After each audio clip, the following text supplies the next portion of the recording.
Chennai ECR சாலையில் பிரபல serial நடிகை மதுமிதா மது போதையில் காரை அதிவேகமாக ஓட்டி போலீஸ்காரர் மீது மோதியுள்ளார். ஆண் நண்பருடன் ராங் டிரைவில் ஸ்பீடு ஏற்றி விபத்து ஏற்படுத்திய நடிகை மீது போலீசார் எடுத்த நடவடிக்கை என்ன? சீரியலில் பெண்களின் உரிமைக்காக போராடும் சின்னத்திரை நடிகை மதுமிதா மது போதையில் தனது ஆண் நண்பருடன் காரை ஓட்டி போலீஸ்காரர் மீது மோதிய சம்பவம் தான் சமூக வலைதளங்களில் ட்ரெண்டாகி உள்ளது.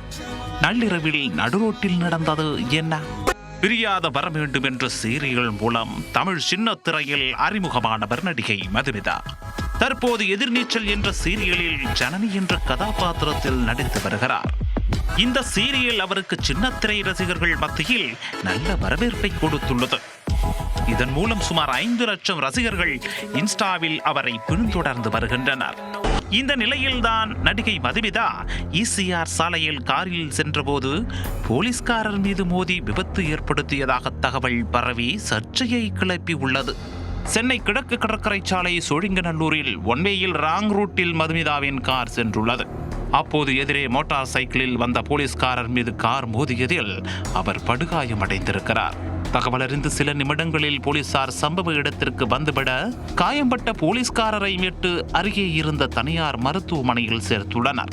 சம்பவம் நடந்து 3 நாட்கள் கடந்துவிட்ட நிலையில் தற்போதுதான் இது தொடர்பான மதுமிதாவின் விபத்து தகவல்கள் சமூக வலைதளங்களில் வேகமாக பரவி வருகின்றன.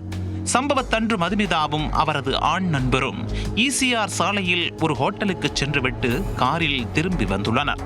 இருவரும் மது அருந்திய நிலையில் காரை மதுமிதா ஓட்டியதாகவும் போதையில் போலீஸ்காரர் மீது மோதிவிட்டதாகவும் கூறப்படுகிறது. மதுமிதாவையும் அவருடைய ஆண் நண்பரையும் காவல் நிலையத்துக்கு அழைத்துச் சென்று விசாரித்த போது ராங் ரூட்டில் வந்த எங்கள் மீது தப்பில்லை, எதிரே வந்த போலீஸ் தான் வேகமாக வந்து காரின் மீது மோதினார் என்று மதுமிதா கூறியதாக போலீசார் தெரிவித்துள்ளனர். விபத்தில் சிக்கிய காரை மதுமிதா கடந்த 4 மாதத்திற்கு முன்புதான் வாங்கி இருப்பதாகவும் போலீசார் தெரிவித்துள்ளனர். விபத்து குறித்து விளக்கமளித்துள்ள மதுமிதா, அது ஒரு சின்ன விபத்து, என் ஃப்ரெண்டு தான் பண்ணிட்டான், அதை பத்தி பெருசா பேச எதுவுமே இல்லை என்று சிம்பிளாக முடித்துள்ளார். மேலும் மதுமிதாவுடன் காரில் சென்ற அந்த நண்பர் கேரளாவை சேர்ந்தவர் என்பதும் சென்னையில் IT துறையில் பணிபுரிந்து வருவதாகவும் போலீசார் தெரிவித்துள்ளனர்.